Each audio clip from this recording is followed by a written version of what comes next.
what we try to do very briefly and very simply in the paper, hopefully very simply, I don't know if it's very simply or not, but is to contextualize how this sort of technology may fit within this carbon credit idea. And this is a diagram that one of my co-authors put together. And so the story goes a bit like this, is that, you know, there's some sort of natural asset out there that we're interested in protecting or encouraging or growing. And you know, this is represented by the tree. And this could either be an existing natural asset that's there that we don't want to chop down, or one that we're planting.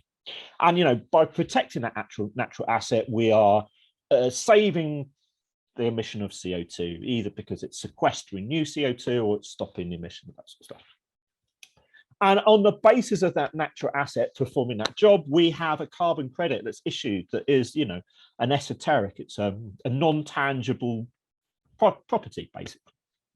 And, you know, if we tokenize that, that could sit within the owner's app wallet or whatever it may be.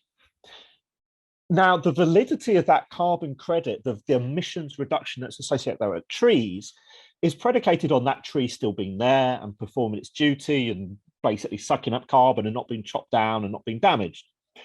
And in order to verify that, as, you know, let's say a purchaser in Europe and the trees in South America, there's a big information disparity going on here. You know, where we could see potentially the role of smart contracts is playing a role of bringing together a range of information from different sources that's starting to emerge in the use of forest monitoring. So satellite coverage, which is, you know, really prevalent in places like Brazil, maybe the use of drones, potentially, if necessary, the use of on-ground inspectors and various other data sources, bringing together all these multiple data sources, evaluating it in a smart contract, which basically then continually updates a decision about whether that carbon credit is valid or not for the purchaser.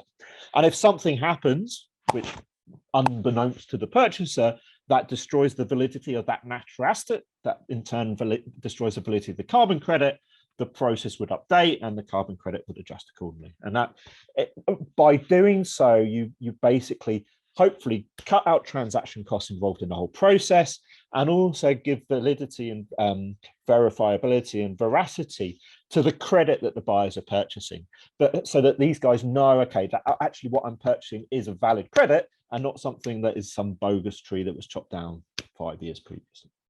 And that's sort of what we contextualize, and certainly how other people and organizations are starting to contextualize the use of smart contracts for REDD+.